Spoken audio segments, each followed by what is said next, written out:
Okay, so I think it's recording. Okay, hello.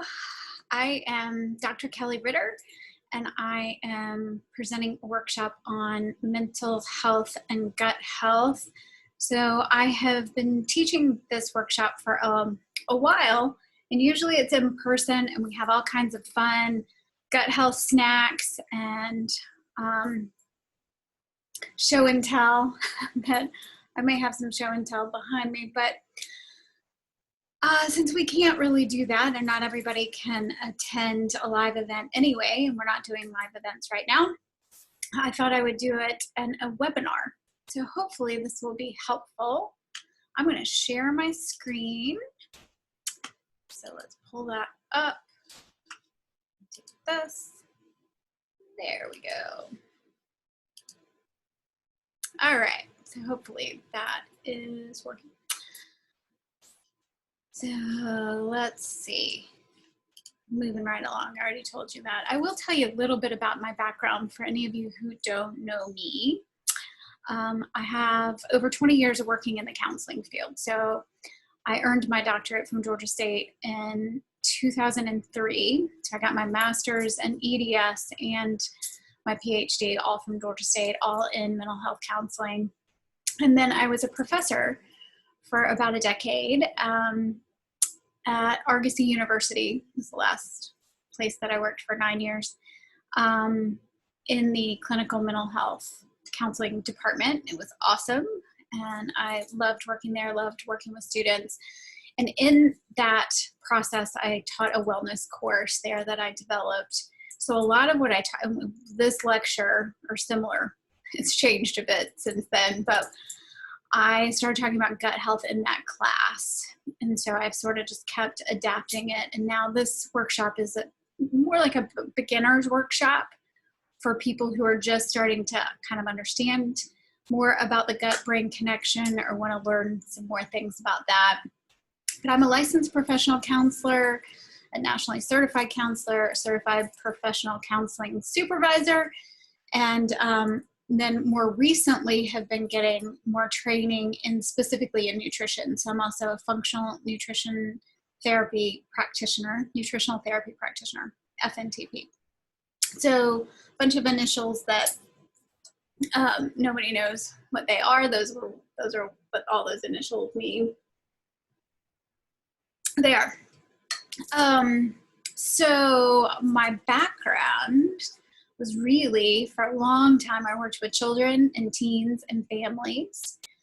That was, my doctorate was mostly focused on play therapy and teaching play therapy skills to teachers and parents. And I loved doing that work. It was really great. And then my own health journey has always influenced my passion in kind of a trauma competent health and wellness perspective.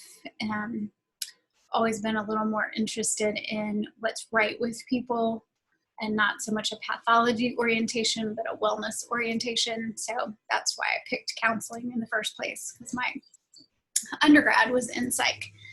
So specifically, I started studying gut health in 2009, and then started teaching gut health in 2016, mainly because this is my dad, my stepfather that adopted me and was really an amazing human being, and the person that I consider my father. He was diagnosed with pancreatic cancer in 2009. And so I started studying, really, I'm a qualitative researcher, so I started studying stories of people. I was looking for specific experiences of people who had not only were surviving after a cancer diagnosis, but were thriving. And I became, that tends to be how I work anyway. I'm not just interested in what didn't work, I'm really interested in what did work and how it worked, and thriving. Not a lot of stories with pancreatic cancer, but I did find amazing stories of healing, and it was just such a powerful experience for me. And what I kept finding, and this is what you do when you're especially in grounded theory, qualitative researcher, you look for the patterns in the stories, And what I was finding is that people were doing a couple of things. One, everyone that I talked to, some people do it differently, but everyone that I was talking to did both conventional and alternative therapies. So whatever their Western trained conventional docs were suggesting that they do, they did. And then they were also doing all kinds of alternative things, and that varied widely. But the other thing that they all had in common is they all talked about changing their diet. So then what you do is you go back into the research and start studying, and I started studying what nutrition was doing for people, but more specifically what gut health had to do with our overall health. And it was not hard to find. It's been known for a long time that all disease begins in the gut, and that, I mean, Hippocrates said that 460, yeah, somewhere in the BC 460 to 370 range. But also there have been many researchers and many scholars that have talked about death beginning in the colon is one of them. I'm probably going to butcher that. Mechnikov, who was a scientist that he won the Nobel Peace Prize in, I think 1908, around that time, but we're still using a lot of his original work in the gut microbiome research. And we're going to talk about what is microbiome. But it was not hard to find that a lot of inflammation, so all disease begins with inflammation, is what I kept seeing. I would say there's probably some outlier cases where diseases come from other things, but you can find that all disease pretty much starts with inflammation, and all inflammation starts in the gut. So it's a great place to heal, and letting food be our medicine. And that has always really spoke to me. So this workshop is just an overview. This is kind of what we're going to be talking about. Introduction to the gut-brain axis, a microbiome, what that means, and what that means for mental health. And then really some of my favorite gut health information. That's the main purpose of this, is to share some of the things that I've found most helpful in my own journey. And to be clear, I'm still on my journey. I'm still, I've done an amazing amount of healing, my own healing. I'm what I call a recovering control freak. So when my father was sick, and he battled from 2009 to 2012. He passed away in February of 2012. And I just continued to do my own healing and to continue to research, and then started teaching in 2016 these ideas. So, and the research has shifted. I have shifted how I believe, and what I was teaching in 2016, I'm teaching it differently now. So some of you may have learned some things from me in the past, and you're realizing I'm talking about things a little bit differently because the research is really leading edge. It's not new in terms of these ideas. It's really ancient, but the research is really new. It's what we call leading edge or cutting edge research in microbiome. So I want to share as much of what's helpful for me as I can, and then you just get to see what resonates with you.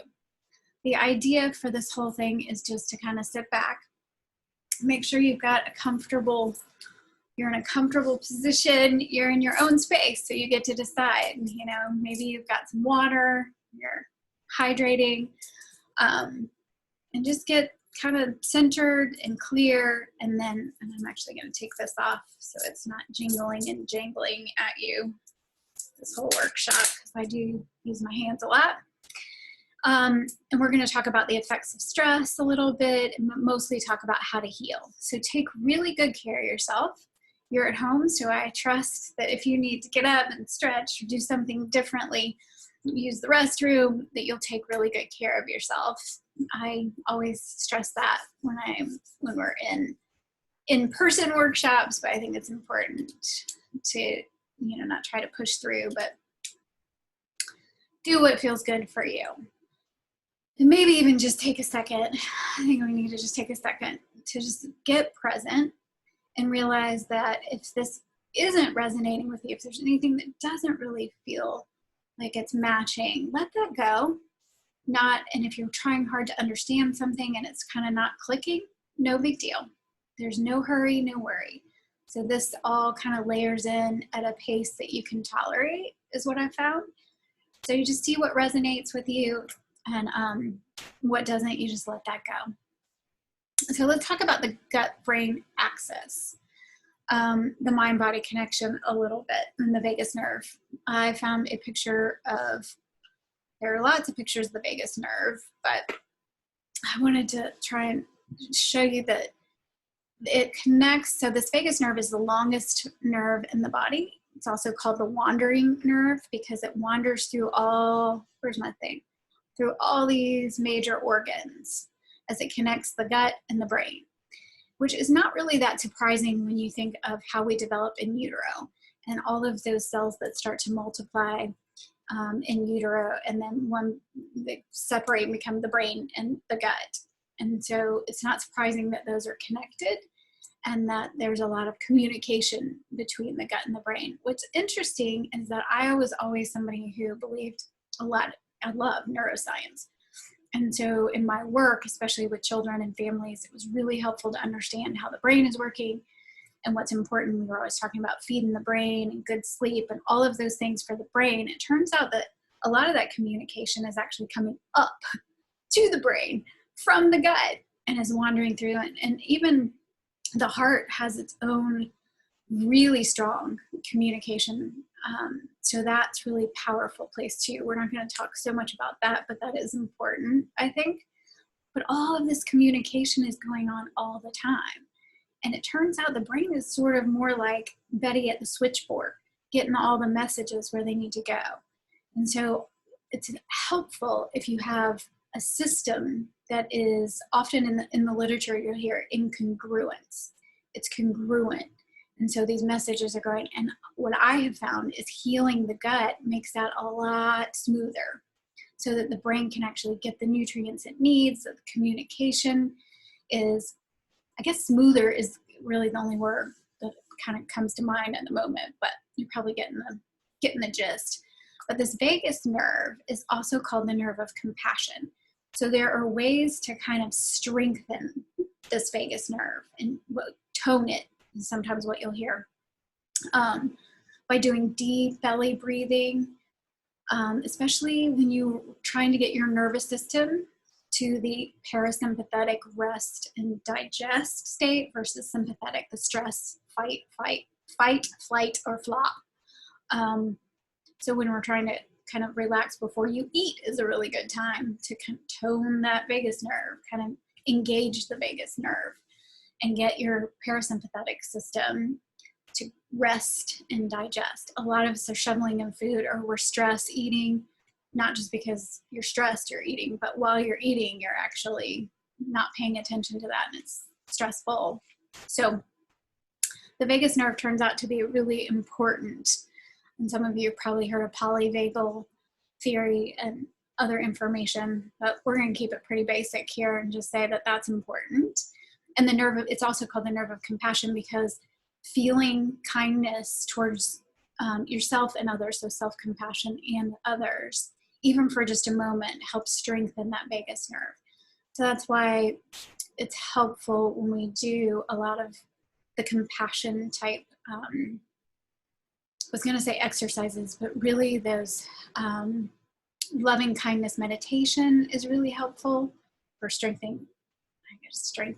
I don't know if that's really the best word, but it's that toning of that vagus nerve. I think what got me was realizing that most of these neurotransmitters, particularly our feel-good neurotransmitters like serotonin, norepinephrine, dopamine, GABA, all of these are, made in the gut, not the brain. And I told you I have a master's in EDS and a PhD all in mental health, clinical mental health, and never once did we talk anything about that because really, I guess nobody knew. But it became almost, to me, especially as a counselor educator, unethical to be working with so many people. One of the primary, work that I do now is with anxiety and depression. So folks that are on that anxiety, depression roller coaster or have a lot of anxiety or depression, and to not know that those neurotransmitters that help with anxiety and depression and mood imbalances and all of that. Those are made in the gut. And so a lot of my clients will get put on medication that helps keep serotonin. So it's a serotonin reuptake inhibitor, the SSRIs. Selective serotonin reuptake inhibitor is what that stands for. So people are getting put on these medications that keep more of the serotonin, but in the brain, without even addressing the gut. And the medication might be helpful. It also usually causes other problems, like digestive problems, which makes a lot of sense. I have yet to see somebody that has, that does not have gut issues with mental health issues. And we're talking mild stuff too, like people that are highly functioning, great, doing great in the world, but just have these irritable bowel syndrome or have digestive issues and also struggle with either anxiety, depression, or mood in general. So I think for me, when I learned that 92% of the serotonin, and that's the latest studies, or a higher number, 92%, is made in the gut, that was could just open my eyes to how important it is that we at least address this from a mental health perspective. So we're going to talk about this gut bacteria, the microbiome, which is in and on our skin. Let's talk about that a little bit. So microbiome is the microbes that live in and on us, so on our skin too. They're all over, and so we're interacting with microbes all the time: bacteria, viruses, fungi, and then protozoa, little one-cell protozoas. And what we're after, it seems, from the research that I have done, is a balance in these microbes. And when these microbes get out of balance, and at first what I was seeing was a lot of good and bad, good bacteria, bad bacteria. So that's what we're really interested in, because these bacteria seem to be running the show quite a bit and having a lot more to do with our health and our mood and our personality, which is really interesting, because when you shift the way people eat and the microbes start to shift and you heal the gut, some things that you all thought, oh, I was just born this way, my personality has always been this way, will shift. Sleep often gets a lot, improves, a lot better for people. So that's why we're really interested in these microbes and the microbiome. I can't remember what birthday it was. I'm not seeing it yet. For one of my birthdays a while ago, I bought a whole neurobiology book so that I can understand how these bacteria are affecting our behavior, which was really interesting. So that's gut microbiome and behavior. It was really, really tough to read this. I did not go to medical school. I got my doctorate in counseling. So I have had to learn quite a bit. But it's really fascinating. And like I told you, it's a leading edge kind of science. So it's constantly evolving, and it's just amazing. But to think that that's something that we can influence, what we eat and how we're digging in the dirt and where we're interacting with our environment, that's all something that we can influence and then have an impact on our health, obviously. So just so you know, we are mostly bacteria. Some of the most recent reports that I've seen in research, I love. There's a team in Cork, Ireland, that I just really appreciate the work that's coming out of there. I'll tell you a little bit more about them in a minute. But 99% of the bacteria, of these cells in our body, are bacterial. So we are sort of more like walking bacteria than walking DNA. There are 100 trillion plus 100 trillion or more bacterial cells. And just to put that in perspective, because I know some of us are interested in genes, and what's interesting about our genes is, yes, you have genes from your mom and your dad, and you've got these set of genes, and there are about 26,000 human genes. And what influences those genes, or what kind of it makes them turn on and turn off, especially when we're talking about health and wellness, is they're highly influenced by lifestyle. And it turns out that our microbiome is highly influenced by our lifestyle. And that seems to be what's actually influencing our overall health. So, and there are about 100,000 genes. Each bacteria has about 100,000 genes, which is kind of interesting, right? So, a few more gut facts, just in case that this is interesting to you. So this is the reason that we're really interested in the gut, is because it's home to a large portion of these microbes that we're interested in studying. But each of us, your gut is as unique to you as your fingerprint. So when I say there is no one diet for all people, I mean that. What acts like, food, fuel, food, to me, food acts like three things. It either acts like fuel in the body, helps to fuel the body. It can act like medicine, or it can act like poison. And what seems to be, we can all agree on some healthy food, but it might act like poison in my body. It could act like, fuel in your body, and in somebody else it could act like medicine. So it's really fascinating. And human digestion is this amazing puzzle. So it never gets tiring to work with people and try and understand bioindividuality. I saw an argument not too long ago. Somebody was saying that we really just don't have that much bioindividuality, that internally we're all, we have all the same organs. If you split us open, you can see most of the same stuff. I disagree. I've worked with people for a while. Well, I've worked with people my whole career, but specifically working with nutrition and mental health nutrition, I see it over and over again, the bio-individual needs, and you never know until you start digging what people are really going to need. So immune system, so a large part of our immune system is in the gut. You already know that. And so when you look in the research, you'll see a huge range, like 60 to 90% is what I have on there. The older studies are lower. So the more recent studies are finding that a large portion of our immune system is in our gut. So that's the other reason that we want to take really good care of our gut and do the best we can to heal whatever needs to be healing. Oh, how do we get the microbiome? So when we're born vaginally, we get a mouthful of the microbes as we're being born. And then, of course, breast milk. And it's something very interesting about breast milk, too. Probably, I want to say, the most nutrient-dense food on the planet is breast milk, but I know that egg yolks come close, and also liver is another. Organ meats are very nutrient-dense, but breast milk is one of the most nutrient-dense is it food? Do you call breast milk food? Yeah, I guess it is food.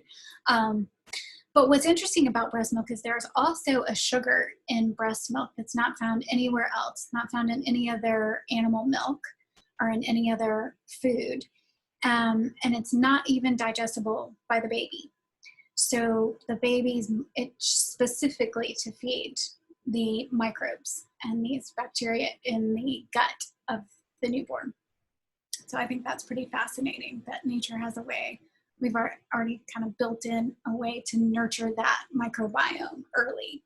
And then, of course, your environment, all of the people kissing on you when you're a baby, and if you're allowed to dig in the dirt and play in trees, and all of that helps contribute to a healthy microbiome and a healthy gut. And this diversity, that's really what you see, is there's this nice diversity is what in healthy people, and exceptionally healthy people. We've got a lot of chronic illness in the United States that indigenous people do not have. And so a lot of the research that I'm really interested in is looking at the indigenous cultures and what they eat and how they live, because it appears that, I know this has nothing to do with this slide, but this is what's fascinating to me, that you've got different people living in different regions, eating different things with similar diversity of their microbiome. Like the Inuit eat very differently than the Tanzanians, and yet they have these really diverse microbiome, but they are hunter-gatherers. So they're very connected to their environment. They're very connected, they have socially, and they're hunters and gatherers still. So I think that there's a big argument made there for this kind of primal way of getting back to our primal way of taking care of our bodies and each other. And I just think that's really fascinating. So also, lifestyle as we grow, and our nutrition, the exercise, our stress coping, sleep, all affects the microbiome. So for me, I was a C-section baby, and I was formula fed because that was the way that I got here and what everybody thought was best for me. And so I think this is my dog. This is me when I was little, and this is my dog Keely, and I'm pretty sure that Keely is how I got my microbiome. But I also had lots of earaches, ear infections, allergies, all kinds of skin, eczema, all kinds of issues that we see a lot with C-section kiddos, but also when the microbiome is not balanced. So one of my favorite, this is one of my favorite resources, Dr. Robin Chutkan. She has a great talk. It's from 2015, but I still just absolutely love it. And you can look it up. You can find it on YouTube, Why the Microbiome is the Future of Medicine. So Dr. Chutkan is a integrative gastroenterologist. And what's great about that talk in 2015 is she really talks about her own story and being trained as a medical doctor and gastroenterologist. She's, of course, seeing ulcerative colitis, Crohn's, all of these patients with these chronic and serious gut issues. And what she was seeing is that her patients really taught her they would change their diet, and then she's getting evidenced by colonoscopies these changes, positive changes, when people just, she says, "What are you doing?" I said, "I changed my diet." And what's great is Dr. Chutkan has got a great personality too, and she's just very open and talks about everything that she's learned and has a great sense of humor about all of it too. Her website is Gut Bliss. I think her book is Gut Bliss too. Great resource. Anytime I'm kind of interested, if there's anything new coming up and people are talking a lot about something like probiotics for specific, doing a GI map and finding out exactly which probiotics you need, then I will go to Dr. Chutkan and I will listen to some of her interviews or go to her website because she's usually talking about it. And what I've seen so far is that the research really isn't there, but I think it's getting closer and closer. And so there may be some evidence that it's there, but I haven't seen it yet. So, and her motto is eat clean, live dirty. She talks about how we're just obsessed in this country with staying clean and cleanliness and killing germs, and that we actually, could live a little dirtier. That might be controversial in 2020, but I do think it's helpful to talk a little bit about my studies and the microbiome. There are more studies being done with people, and there are fecal transplants being done with human beings now. Now, these are people that have chronic IBS or diarrhea to the point where they cannot even get out and live a life. And so these are folks that have opted for a fecal transplant to try and balance all of the microbiome. But this was done on mice first, probably, I want to say first. Maybe some other animals too, but there are lots of mice studies, and that's where we're finding out a lot about gut health and what influences gut health. And one of the things I think is interesting, we can see how the microbiome influences kind of these expression of genes through these different studies. In germ-free sterilized mice, so they're born via C-section, and they're put in a sterile environment, they display behaviors that resemble autistic spectrum disorder. So a lot of rocking, very picky eaters, they don't play with their other pup siblings. And then when you, through fecal transplant, when you reintroduce a healthy microbiome, they start eating what typical mice would eat. They interact with their pups and they stop that kind of rocking behavior. So I just think it's really fascinating that we're starting, how can that be that this microbiome has so much to do with behavior? But it's critical, I think, for us to understand that from a mental health perspective. There are also some twin studies that are really interesting. And one of the things too with the mice, so little mice, healthy little mice were given artificial sweeteners. And this is my argument, if you're still consuming artificial sweeteners, please stop. They're neurotoxins. They are not good for your body. Your liver doesn't know what to do with them, and not all of it gets excreted. So, but what's really interesting is it seemed to actually change the microbiome of these little mice. And so the mice, once they were given these artificial sweeteners, gained weight and became what clinically obese. We can argue about that, but in the literature, it's the way that it's described and became diabetic. So then you think, well, that's interesting. So what they did is fecal transplant from this little mice that has obviously been altered in some way, and they were trying to figure out if it's really a microbiome situation or if it's something else. And so what they did is a fecal transplant into a healthy little mouse and did not give those mice any of the artificial sweeteners. And those mice still developed clinical obesity and diabetes. So the evidence is that the microbiome is shifted when we have these artificial things that and toxins can do that to our bodies too. They shift the microbiome in a way that it makes it very difficult. And I work with lots of people that this is an issue where our bodies are designed to take toxins, heavy metals, excess hormones that aren't used in the body or aren't useful to the body, and store those in adipose tissue, because otherwise it would be harmful to our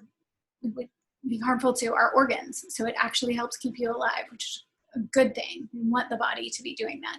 But then in order to address that excess weight and the storage in the adipose tissue, we have to actually do some detoxification or deal with the hormones and rebalancing or heavy metals or whatever it is. So that's just a little aside, but some of the fascinating research that's being done now. Can't remember anything really specific about the twin studies that would be helpful, except to show that when you shift the microbiome, so you've got identical twins, and you shift the microbiome of one, it's helpful to get information that way. It shifts not only behavior, weight, and also chronic illnesses. So a lot of autoimmune issues start to show up with these imbalance in microbiome. One of my other favorite books, so I told you I'd be telling you about resources, but I really like David Perlmutter. Dr. Perlmutter is a neuroscientist, a neurologist, and he has Brainmaker and also Grain Brain. Here are a couple of his books. So a lot of my clients really love Grain Brain. It's kind of, just a game changer for them to start understanding a little bit more. I really like Brainmaker. I read Brainmaker first, so maybe that's why. That was actually one of my textbooks that I used in NTP school. So I think it's extremely helpful as a place to kind of start to understand these things if you're new to it. Another resource, and here's just a quote from Dr. Perlmutter about bacteria and the digestive system and how innately and intimately connected to our brain is our digestive system. So which you kind of get, right? When you've got an anxious brain, you've usually got an anxious gut. When you've got a more depressed gut, you have a little more depression going on. So that's not really surprising. But what else does he say about this? Yeah, so it's just the argument for the microbes. But I did want to point out, this is another book, Clean Gut. Now, I feel like Dr. Younger, I think that's how you say it, Junger. Can you see this? There. I think a lot of his stuff, it's pretty commercialized right now, but that book is really good. It was, here, I'll show you. That was kind of one of my first books, and it's great. I don't know if you can see how dirty this thing is, because it has recipes in the back, and I have made every single one of his recipes and have really enjoyed this book, and it's still very helpful. So these are good places to start if you're new. All right. If you've got a neurological thing going on, Perlmutter is good, but also I love Dr. Natasha Campbell Mcbride. So she lives in the UK and is both a neurologist and studied nutrition. And so she puts it all together in a really easy to understand, but really powerful way. She has some fantastic books. And Gut and Psychology Syndrome was kind of coined by Dr. Campbell Mcbride. So that book is really helpful. Let me see. This is also, I told you it's still going to be show and tell, even though we're not in person. This is another one of her books. Looks very similar to the yellow Gut and Psychology Syndrome, but this one is Put Your Heart in Your Mouth. And this is what she looks like, by the way. Can you see her?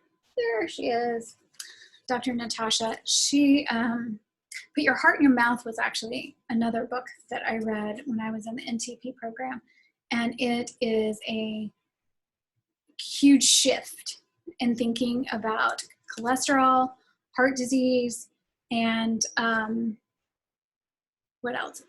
And fat. Yeah, I learned, to make up with fat when I was in the program too, because good fat is actually really important for our overall health for many reasons, has many functions. And her book was really helpful in understanding all of that from a scientific perspective, but in a user-friendly way. So this is Dr. John Cryan. Sorry, I have to shift a little bit. You may need to shift too. And Dr. John Cryan is the principal investigator at the APC Microbiome Institute in Cork, Ireland, and I just love listening to him talk. Now, I have found what he talks about is very helpful. It's more about, you've all heard, he talks about this, that we've all heard, you are what you eat, but he says it's more like you are what your microbes eat.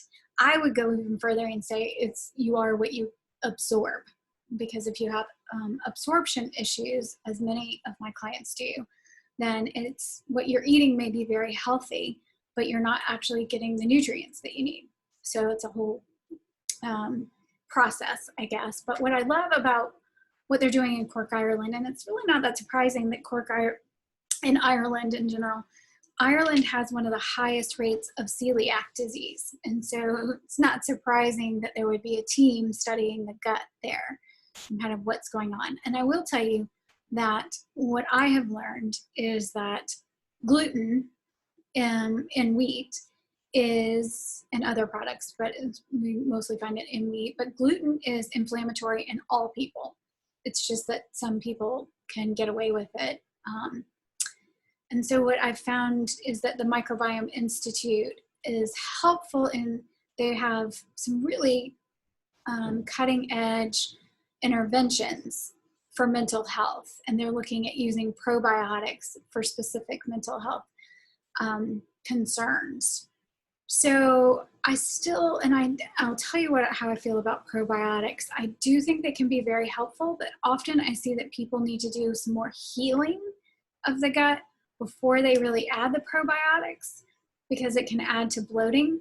And yes, the probiotics are adding good bacteria. That's what those are. So those good bacteria. And by the way, it's not good and bad bacteria. It's more good and opportunistic bacteria. And there are some that are bad, but you see that these bad bacteria are actually more appropriately called opportunistic. So they tend to like starch and sugar and these different kinds of foods, and they multiply, and so they can get out of hand, and that's an issue. They're not necessarily bad. They seem to serve some function. So what you're after is more of a balance between this good and opportunistic bacteria. So the probiotics will add good bacteria, but they don't feed your bacteria. And remember, your gut is as unique to you as your fingerprint. So we really do need to work with our diet to get what we need, and work with absorption and all kinds of things that end up kind of needing to be looked at, I guess, when we're doing this. But dysbiosis is when there's an imbalance in the gut bacteria, and what we find are all of these different kinds of issues: allergies and skin problems, asthma, vulnerable to infection and viruses, and sometimes like a dormant situation. Maybe even not dormant is not the best word, but these viruses that you may have had and knocked in years past, but still kind of are lingering or kick up problems for you. With digestive issues, autoimmune issues, brain and mental health disruption. This is where I also hear a lot about brain fog, sleep concerns, insomnia, fatigue, and inflammation, just those aches and pains kind of stuff. This is an image from Dr. Axe that I thought was helpful about leaky gut. And what literally happens is the wall of your intestines can become thin and porous, and literally particles from your food, undigested food, start to leak out into your system and cause all kinds of problems. So that we just talked about. So what do we do? What do we do about all this? Especially if you're somebody who's kind of got an autoimmune or got some of these other issues going on. It appears that we do want a rich, diverse gut flora. So Dr. Chukin says we want a good gut garden. It's kind of nice. Most people do really well just by taking out the gut detractors, which I'll tell you, and sticking to something sort of like a paleo-ish diet, where you're eating a lot of diversity. Now, paleo is really about eating fresh, local food, and what else? In season. That's the word I was looking for. So we still have hunter-gatherer bodies that we sometimes ignore. So really kind of paying attention to diversity, but in terms of seasonally, getting that diverse diet. And a lot of people do really well just right there. And some people don't. That's not quite enough for full recovery. And that is when it helps to have somebody, a practitioner that you work with, and you can start digging a little bit deeper, but that's a great place to start. I really like the primal community, and primal way of eating makes sense to me. It just wasn't enough for me personally to fully recover. And so I just had to keep going and keep going and keep going to really be able to heal completely. But I did feel a lot better and had a lot of improvement on a paleo-like diet. And the reason that is, most of keto, paleo, primal, all of these diets, and carnivore too, are taking out processed foods, refined carbohydrates, and sugar. Like, you're getting rid of the grains, the dairy, and the sugar. You're starting to pay attention to things like caffeine and alcohol, right? So really taking the things that are big gut detractors that really interfere with gut health. So it doesn't seem to, whichever diet way of eating, because that's really what I think, because diet to me is more than just food.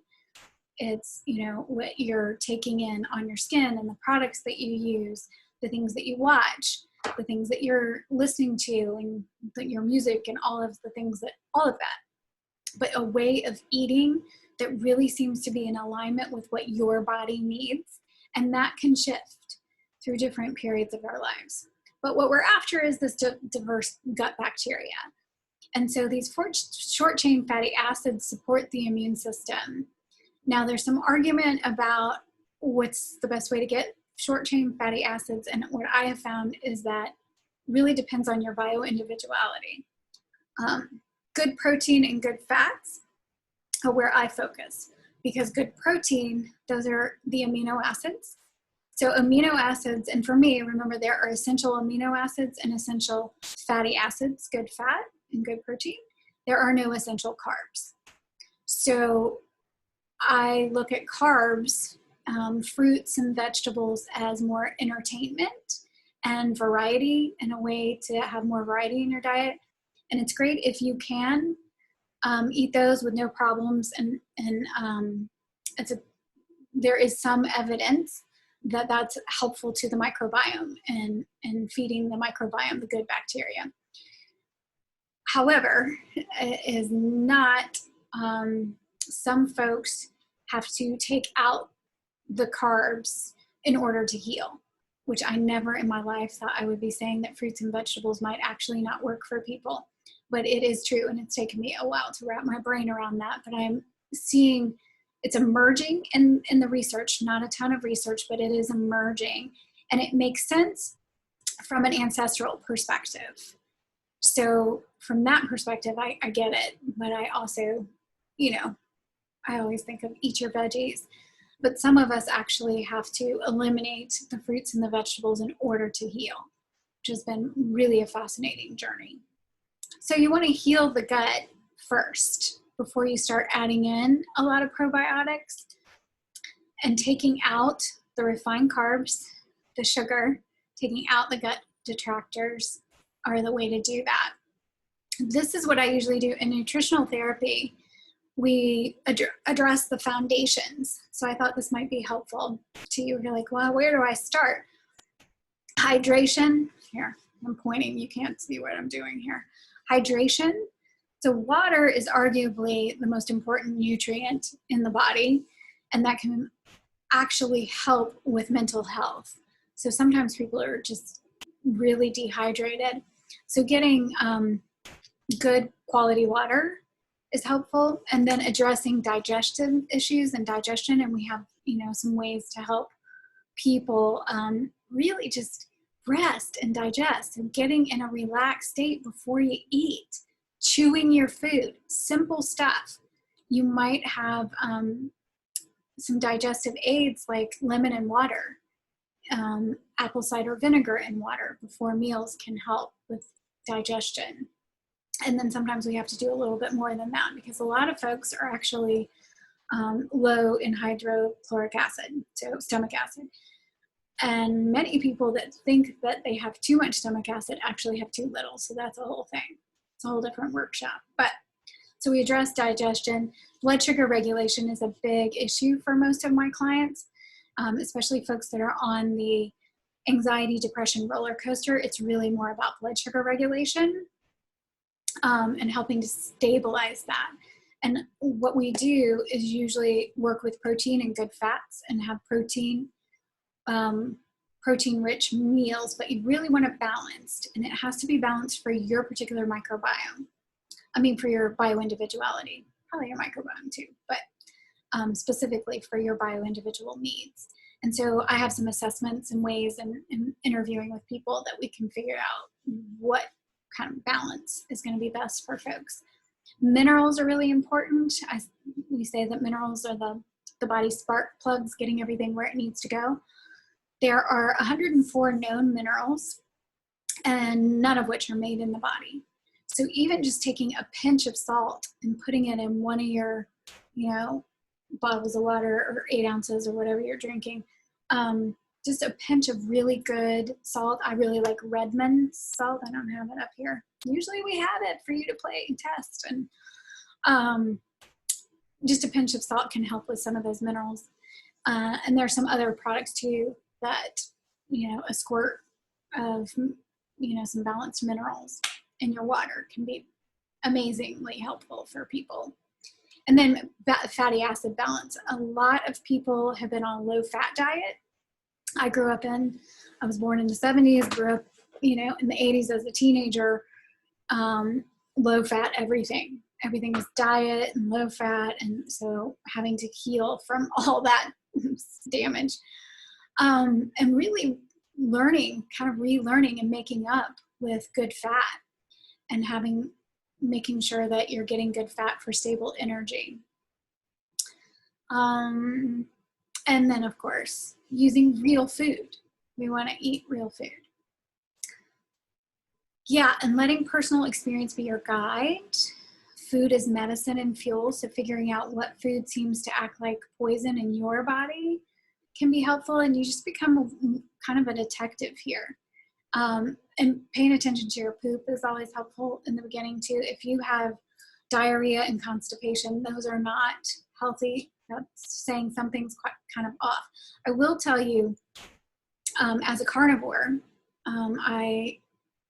that poop has changed. So being able to kind of pay attention to your poop, but also realizing that when you start to heal and shift, that your bowel movements will also shift, and there could be some dying off of the opportunistic or even bad bacteria or different things that might be in your system. There's some dying off that happens, and you can feel pretty yucky from that. Some people that have tried keto will call it keto flu. So you start to kind of feel like you've got the flu when you're taking really good care of yourself, and it feels very counteracting. You're like, this can't be right, but it is actually, the body healing. So just starting to notice and pay attention to how you feel, and getting quality nutrient dense, properly prepared whole foods. That's a great place to start. Getting your macronutrients, good fat, quality protein, quality carbohydrates. So people are usually interested, well, do you work with vegans? Of course I work with vegans. And I have clients I don't have many people that are vegetarian. I usually either omnivore, carnivore, or vegan. I do have clients that were previously vegetarians for many years, and then that was really not great for their bodies. And so now they're in the process of healing and adding protein, meat. They're adding animal foods back to their diet and feeling an immense amount of healing. But of course, I do work with vegan clients, and we just have to work a little bit harder and eat usually to get that right balance. But it's obviously, something I honor when people choose a vegan lifestyle. Then that is something that I respect and I honor. I will say that from a mental health perspective, we just have to work a lot harder to get all of the nutrients, and that supplementation sometimes, I'm concerned about that it's not quite enough, but we do have healthy, people. We just keep working on it. I do find that my vegan clients have to eat a lot more.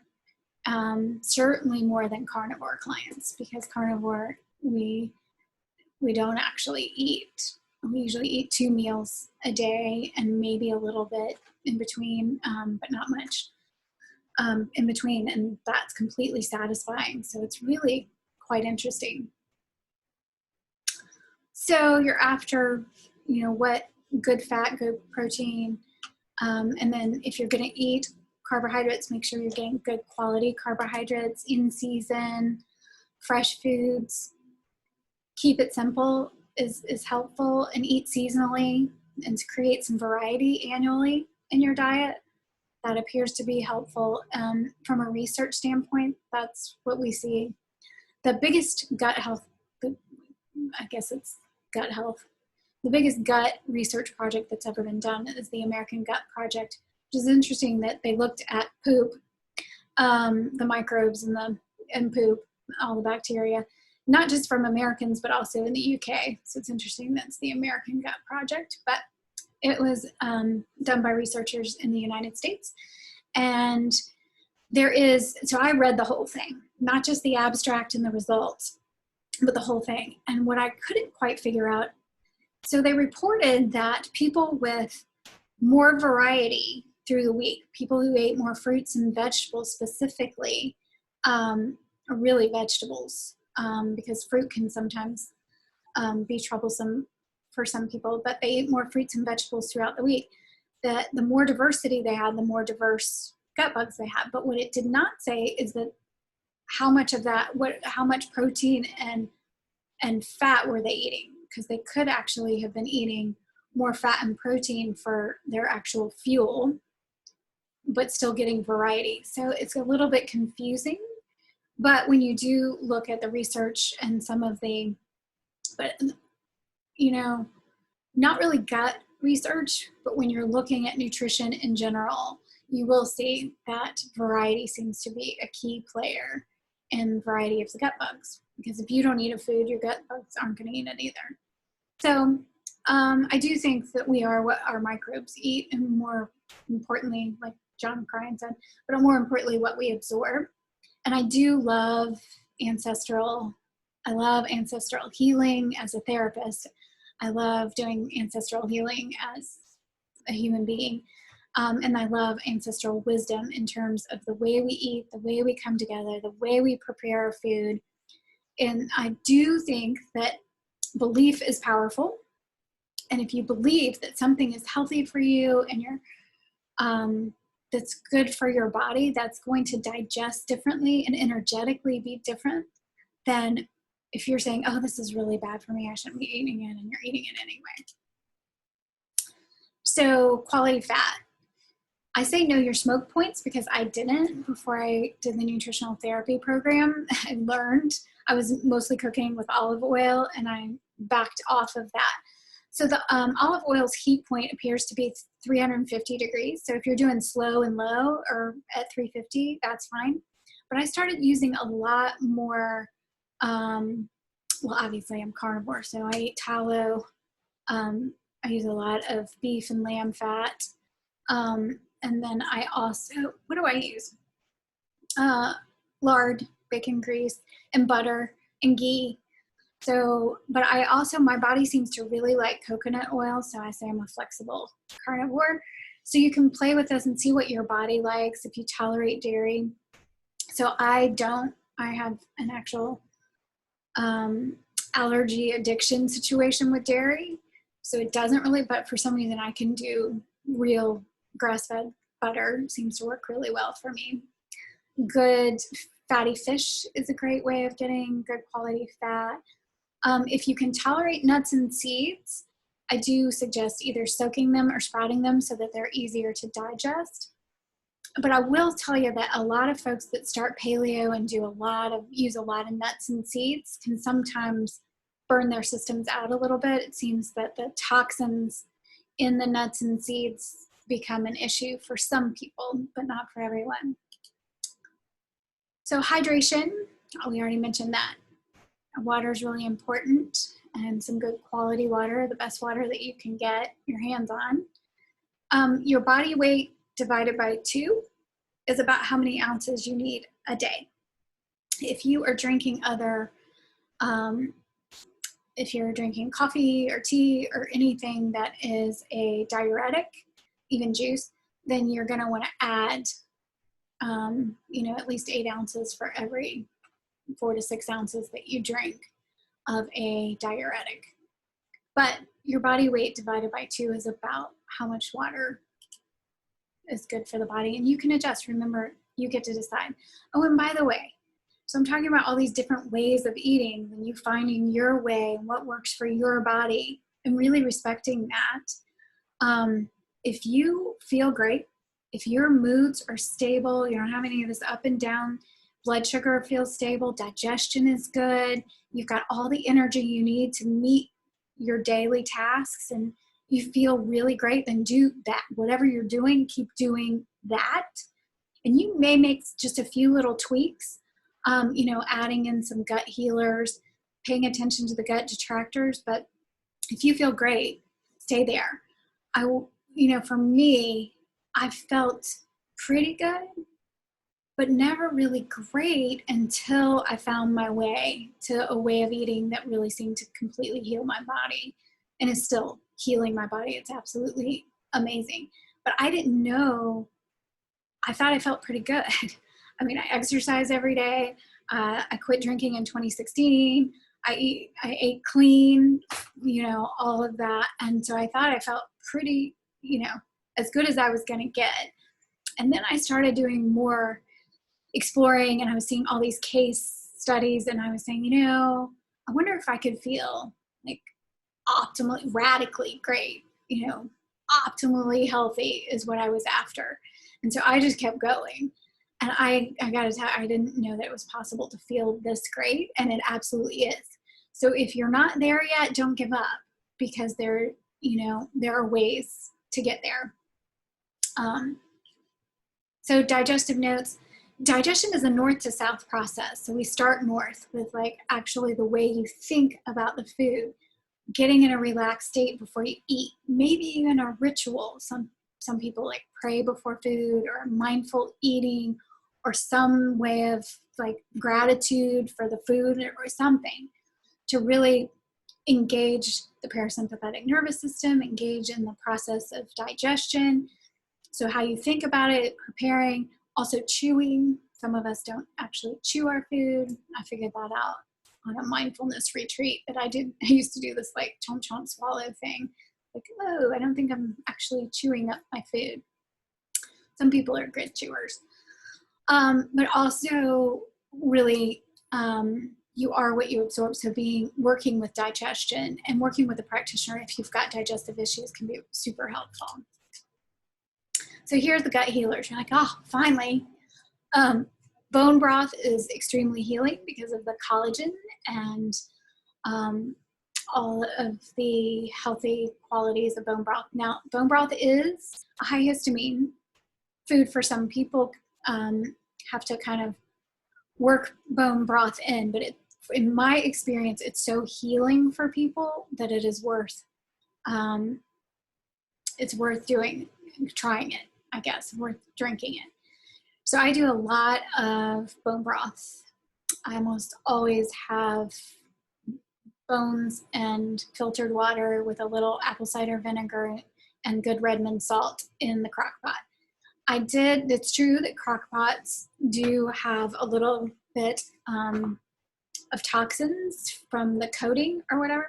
I've used a regular crock pot forever, didn't have any problems, but I recently researched and got a cast iron crock pot that I absolutely love. So whatever you've got, whatever works for you, you can make bone broth on the stove, or you can throw it in a crock pot. Super easy. Obviously, if you're a vegetarian or vegan, you are not going to be doing bone broth, but you can do some, mushroom broths or some yummy soups or very soothing kinds of things, or a vegetable broth.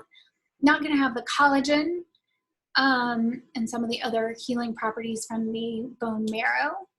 Bone marrow is very healing as well, reparative to the gut lining. So I do all of those kinds of things. I have learned more and more about oxalates and lectins, and the toxins in fruits and vegetables are sometimes an issue for people. So doing steamed low oxalate veggies can be really healing and helpful for a lot of people. Using some herbs and spices, that's really bio-individual.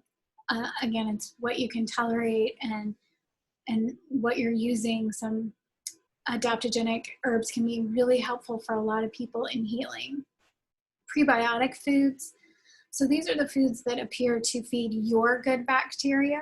So rather than, just relying on probiotics, but you're also eating foods that help. And this is what you'll find most in the literature: onions, garlic, leeks, those kinds of things, asparagus, all of these. So I did all of this for a long time, and I went all low oxalate before I actually worked my way to carnivore. And I think it's a process. You figure out kind of what works for you. You start with the most broad whole foods diet, and then you start figuring out the things that your body just doesn't seem to tolerate. If you can handle fermented foods, are great for feeding good bacteria. Our ancestors used to eat way more. We don't need to eat fermented foods now for preservation. So a lot of people don't have them in their diets, but you can ferment almost any veggie. I used to make fermented asparagus pretty often. I like asparagus, so I love sauerkraut. So these are things that you can do. Kombucha is fermented tea. So a lot of folks really like kombucha. I would say just be mindful of the sugar in your booch, because sugar is sugar is the most addictive substance on the planet, in my opinion. It's more addictive. I mean, rats, maybe they're mice, but I think they're rats, in laboratories will work harder for sugar than crack cocaine. So it's extremely addicting, and it is everywhere. I mean, our brains light up like a Christmas tree when we have some sugar. So I would just be careful with how much sugar is in your kombucha, and you can actually make your own kombucha, which is kind of fun to do. And then kefir. Some people say kefir. I say kefir because that's how I learned. But it's fermented, and a lot of people, these things really make a big difference for them. If you have digestive issues or become bloated from these things, I would say back up. There's also fermented, it's basically like sauerkraut juice, but it's called gut shot. And I used to buy it at Sprouts, if you've got a Sprouts near you. But that can be helpful if you don't like sauerkraut, but you still want the benefit of that. And you can throw that in your soup or your bone broth, or take just a little glass, shoot it to help your gut. All things that have been helpful to a lot of folks. These are the gut disruptors. Anything artificial has got to go. That's kind of the only thing that I'm like, it's a deal breaker, because it's a neurotoxin, and it's going to be really difficult to have great mental health if you're still consuming anything artificial sweeteners, colors, any of that sort of stuff. Sugar is obviously a gut disruptor, but it's also just a really tough substance to get out of your diet. But not, obviously, you can feel 1,000 times better if you just take out the sugar and the grains and the dairy. It makes a huge difference in a lot of people. Some folks can handle a little bit of dairy, some raw dairy or goat milk dairy. Generally, people have to give up the dairy to really heal your gut. And here's the thing. These are things that you can get out of your diet, see how you feel. And when you start to add them back in after several months of healing, so people will often ask me this, is good. How long do I have to do these things? Well, it may take you a week to get these things out of your diet. It may take you a year to get these things out of your diet. You may find that it's not even an option for you, that you're trying to do everything in moderation. And so whatever feels like it works for you, then that's what you've got to do. You got to honor that. So once you get these things out of your diet, usually healing the gut, really focusing on the gut, takes several months. Now, I can usually help people feel much better within pretty quickly. Actually, a few weeks you start to feel much better, and then 4 months-ish, about 4 months is when you really start to see a difference. Most people take about 8 to 10 months to heal completely. Depending on how much damage you've had, sometimes it takes years. But you're going to feel a lot better if you're just taking the junk out, the refined carbohydrates, anything processed basically is what that means, and the sugar, and usually the dairy. So you're getting the grains, the dairy, the sugar, all this stuff out of your system. And so your system is going to be running a lot smoother, and it's going to feel a lot better. But you don't need my permission to keep doing exactly what you're doing. This is about you figuring out what works for you and what heals your gut. Overuse of antibiotics is important for us to talk about, because a lot of us have had different infections throughout our lifetime, and so we've been on a lot of antibiotics. What's interesting about antibiotics, so it wipes out all of the bad bacteria is what you're trying to kill, but it kills everything.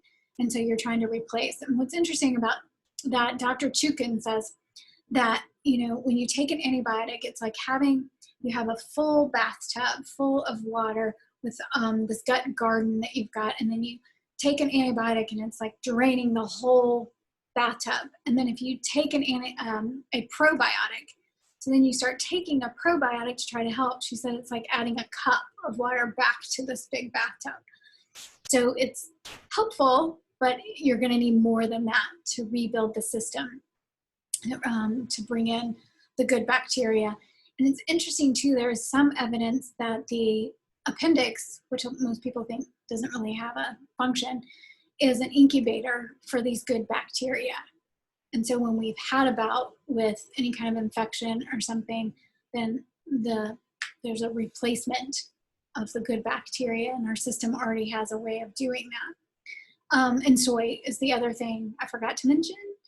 So you might say, well, but in the blue zones, in different blue zones, they eat a lot of the soy. Their soy is not like our soy over in Japan, okay? And our bodies are unless you're Japanese and you are Asian heritage, your body may have difficulty processing soy, especially the soy that we get here in the United States. So that's something to just play with it and see how it works for you. You might have an ancestral history in genetics that can process soy. But I see a lot of folks who these are the things that that can't process very well. And caffeine, what I want to say about caffeine is caffeine's a drug. It's not a beverage. So use it as such, the way you would use, you know, an over-the-counter medication or some other drug. Just to look at it that way, as opposed to this beverage that you have. And so many people are like, oh, I can't live without my coffee. A, you can. And B, you don't have to if you don't want to. Again, you don't need my permission to keep doing what works for you. If it's not working for you, if it's causing some problems, then it's up to you. You get to decide if that's something you want to keep doing or not doing. And I'm not trying to, I am in recovery, so I understand that it's not so easy to just let go of some of these things that, especially those of us who have the allergic addiction situation, where there's this drive to have it, but yet it really doesn't work for your body, and it's just this vicious cycle. And I understand getting out of that vicious cycle is not so easy, and it's not as easy as saying, well, let's just quit doing it. That's not how it works for most of us. So I get that. And alcohol is definitely a gut detractor and not helpful for the brain. So that's something to think about. And really just those micronutrients, those minerals and other micronutrients, vitamins and minerals are really important too. So paying attention to that. And then it's not just about food. It's also sleep, movement, stress. Never underestimate what stress can do to your body. It's really detrimental when you have a lot of stress and don't have the coping mechanism to help with that stress. So, and then connection and social support, big pieces of being overall healthy. And often detoxification is important. And that's a whole nother talk, but just to know that the basics are to just pay attention to how you feel when you eat and what you eat, and looking at sleep and food and rest and play. All of these kind of things come together. I just want to point out a little bit about the nervous system. We talked about fight or flight versus rest and digest, the sympathetic and the parasympathetic system, and that vagus nerve and how that's connecting the brain and the gut and wandering all the way through. And so really paying attention to your stress levels. And there is a way we are designed for both. We have the stress response, and we also have a relaxation response. And there are as many ways as there are to get stressed, there are just as many ways for relaxation. So if somebody says, well, my way is the best way, that doesn't even make sense, because there are so many ways to experience both things, stress and relaxation. So find what works for you. Meditation, prayer, some other breathing exercises, some yoga, whatever feels like it's helpful for eliciting the relaxation response. But what's interesting, Dr. Herbert Benson, who was a researcher at Harvard, and he's a really lovely man. Loved hearing all of his talks and everything he has to say. But the relaxation response, what was interesting about the research they did, and these are controlled studies, is that the more you practice these relaxation techniques, exponentially responsive is the body. So the more you do it, so it's great once, but the more you do it, it has a cumulative and exponential effect. So that's really positive and helpful. And all of the research, I think, on the mind body is fascinating. And I think Herbert Benson was a contributor to that. There's a great book called Nutrition Essentials for Mental Health. It's Leslie Korn. This show and tell. This is the book. So anybody that is in mental health, it's a great resource to have. I think it's a good place to start understanding how mental health is connected to the nutrition that we consume. So some of her tips are to eat only when you're relaxed, which for some people might be a challenge. And then here are some of her essential steps. So you can read those. I don't need to read those to you. But I love the saying, mood follows food. So paying attention to your mood about 20 or 30 minutes after you eat can help you figure out if you're eating things that are helpful to your body. So if you feel lethargic and kind of run down or tired, or you feel a little edgy or anxious, that can help you with adjusting what you're eating so that you can have a better mood after food. And then just also paying attention to how foods alter, not your consciousness, but just how it's feeling like it's altering. And sometimes you won't know until you've taken it out for a few weeks and then you add a food back in and you're like, oh, okay, there it is. I was really surprised with dairy and how hard it was to give up dairy because I was absolutely addicted to dairy. I was okay with giving up the cheese and stuff like that, which I love cheese. So it's not like it was easy. But what I found when I had some dairy, after not having dairy for a while, it felt like morphine. Like I just had a hit of morphine in my whole body, but it didn't last, obviously, because I have the allergic sort of response to that too. So all of my got all congested. Not too long after that, I feel kind of congested, a little headachy, a little achy in my joints. And that's one of the things I noticed when I quit dairy, my joints, and I didn't realize that I was feeling kind of inflammation in those joints until I quit. And I was like, oh, I can kind of feel that. And I had this weird pain in my big toe. I was like, I hope I'm not getting gout.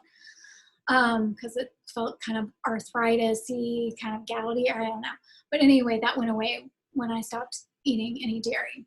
But what I learned is that there is a molecule in casein, the protein in dairy, that the name even, it acts like morphine, and it has a name that's similar to morphine. And you're like, oh, no wonder it's so hard for people to give up. Unfortunately, that is also true of grains. So grains can have the same effect on folks and make it very difficult to give them up because there's this pulp push-pull thing going on. So just paying attention to how foods alter your mood, your consciousness, and also your ability to kind of respond in life. So also, do you even like to prepare foods? A lot of the clients that I have don't really like to cook, aren't really that into food, and so we just have to get really simple and sometimes creative, and then making sure that they are getting nutrients that are just easy for them, but easier. Eat in places that induce relaxation. So finding a place that feels like it's more calming or soothing. Employing rituals like I talked about before you eat, you know, being grateful for the food or some kind of mindful eating practice, prayer, something.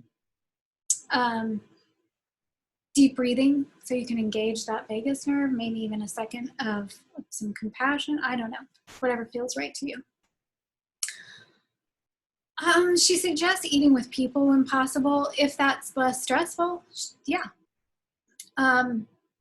If eating around a bunch of people is stressful for you, then maybe that's not what you want to do.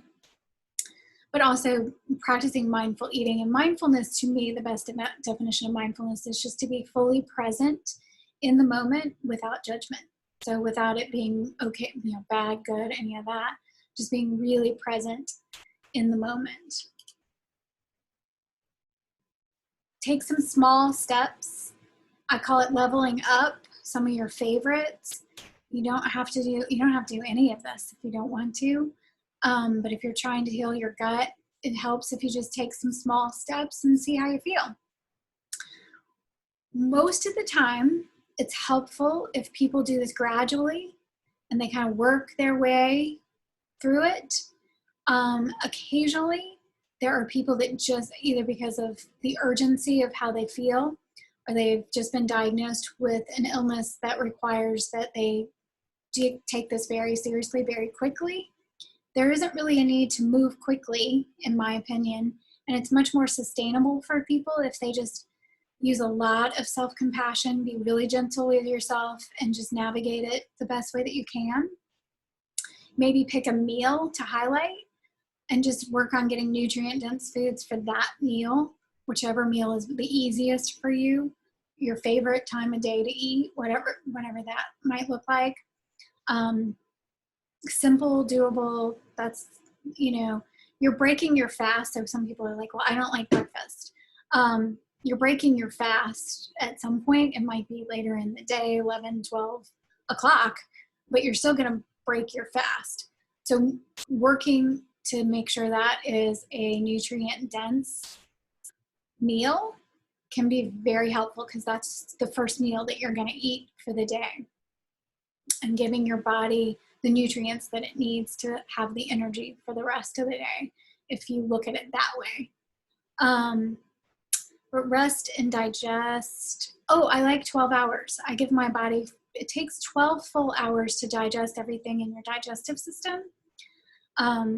So if you eat your last meal, whatever time you eat your last meal in the evening, if you go a full 12 hours without adding more food, or, you know, you can drink water, obviously.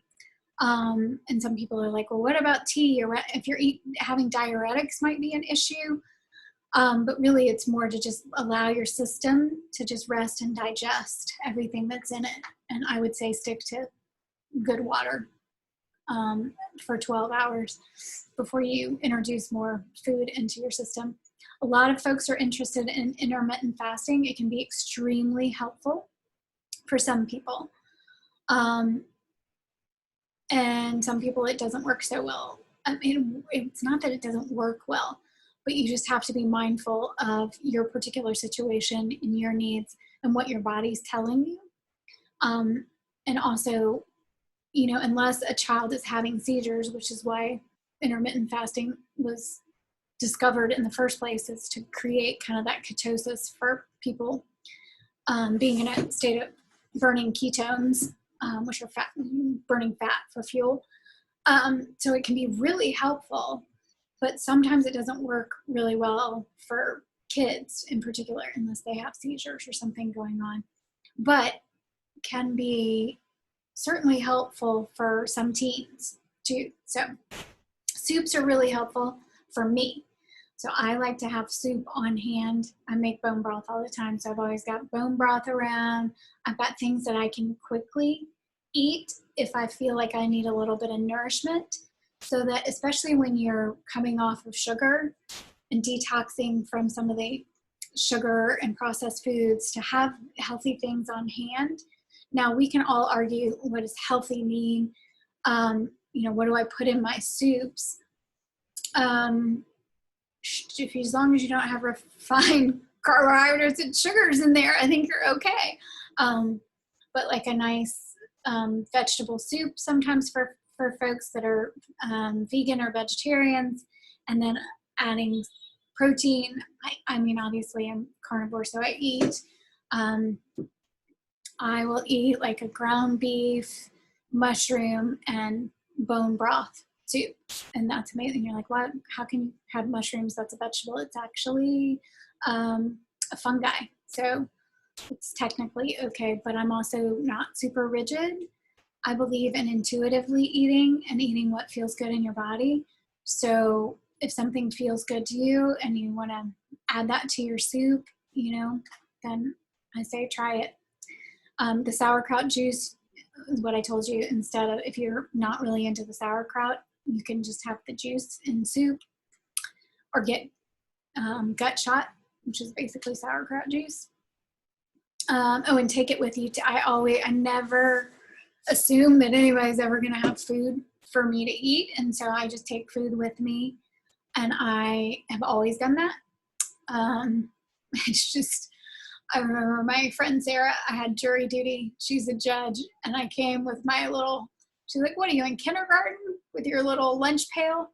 I was like, I know how long I was going to be there. I don't know if I'm going to be able to get good food anywhere around there. So I always take food with me. And especially when I travel, I usually have, more food than clothes, which is, it's probably a thing, but it's helpful if you have food that you can eat that's good for your body on hand. And I always eat before I go to any kind of, we don't go to gatherings anymore because we're in COVID 2020 right now. But before I would go to any kind of gathering, I always make sure that I have had food that I'm fueled up. I might still eat something there if I wanted, but I just want to make sure that I don't have like some sort of like, I need to eat and there's nothing here I can eat kind of situation. You also learn that the recovery community is very helpful in that, I always take my own bubbly water where I go because I still drink bubbly water. Just taking good care of yourself. Sleep hygiene, being in a cool, dark room is helpful. Having sleep routines or ritual and being consistent is very helpful. What's interesting about from a gut perspective is that the gut bugs, your gut bacteria, have their own circadian rhythm. So what I have read in the literature is that if you don't sleep, your gut bugs don't sleep. I kind of wonder if it's not the opposite, because it sort of seems like gut bugs are in charge of a lot of behavior. So the more you balance, you get like a healthy gut, it tends to help sleep. So whichever is making which happen, I'm not 100% sure, but I can tell you that they are connected, and that having good sleep hygiene, a ritual, sleep routine, limiting late night eating. So what I see a lot is that late night eating does not tend to be good for the gut microbiome. However, people who are struggling with blood sugar regulation issues will often wake up in the middle of the night, and so sometimes it's helpful. And migraine sufferers will also sometimes need to have mostly protein. So you're looking for sodium and potassium balance at bedtime for migraine sufferers for any kind of pain. And so some people will have interestingly enough, like some steak and salt before bed, or some kind of protein. So you're not really looking for a sugary snack right before bed. You want to do something that is more nourishing and will help stabilize your blood sugar if that's an issue. When you get your system healthier and blood sugar regulations evened out, you won't need to do a snack before bedtime, but sometimes it's helpful while you're in transition. So let all the electronics go to sleep too. There's some really good evidence that all of these electronics are not good for our brain. And it's difficult for us to turn off and go to sleep if we have electronics on and around in our bedroom. Oh, I have a little wellness channel. I haven't really done much. I may start doing more YouTube videos, but there are some videos on my YouTube channel for, making bone broth and things like that. I'm happy to make more if you have suggestions of things that would be helpful for you. I have some interviews and things that might be helpful, so you can check that out. There's tons of resources on YouTube anyway, but just so you know. Other resources, some books that might be helpful. You can freeze frame this if you need to and write all of these things down. Is there anything I want to point out? Some of these are very commercialized, like the autoimmune solution. Amy Myers, Dr. Myers, I like her work a lot, but it is becoming very commercialized. I used to love like popping on and getting some recipes from there, but I just find there's too many ads and she's always trying to sell me something. And I get it, but it's just, it's a little harder to enjoy these things when somebody's trying to sell you stuff. I do love The Big Fat Surprise. It's a great book. I love Nina's work. I love the way she writes. Anyway, but I loved that book. I'll show you that book. And Weston A. Price, I always really enjoy finding information on the Weston A. Price website. Where's Big Fat Surprise?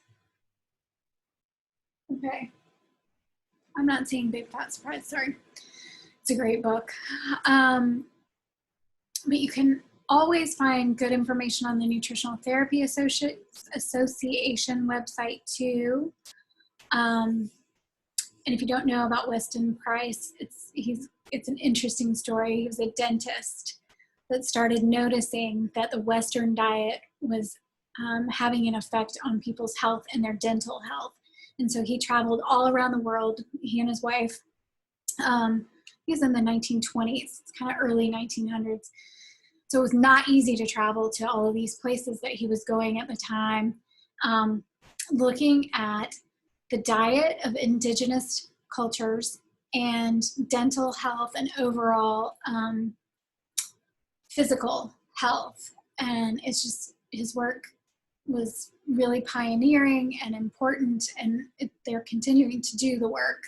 And so you can always find really great information, I think, on the WestonAPrice.org website. Oh, apparently that's it. Okay, that's all that I have to share. So hopefully that was helpful, that you got some ideas. I know when I first started teaching this, I was really head over heels for adding more vegetables to people's lives. And the research was really supporting that. So lots of fruits and veggies, good protein, and good fat was a part of the whole picture. And that was great until it wasn't completely helping me heal. And so the more I started kind of traveling down that, and so it's difficult for me to still, I think that's still good sound advice from a research standpoint. But from a practical, working with people, that hasn't been quite enough for us to heal. That has been interesting. And so I want you to just say, you're not alone in your journey. There are lots of ways to get support and help for whatever your way of eating is so that you can be at optimal health.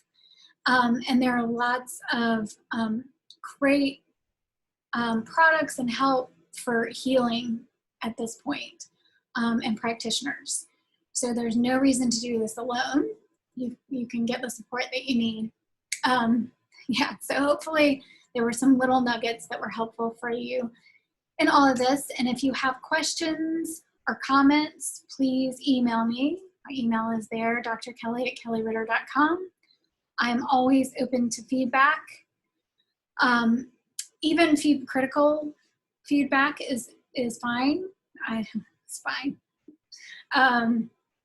I appreciate when people have feedback and what would be more helpful to you, or what was helpful or what wasn't helpful, all that. Love to hear from you. So that you can always keep in touch and be well and take really good care of yourselves. And I wish you the best of luck on your health journey. Take care. Bye.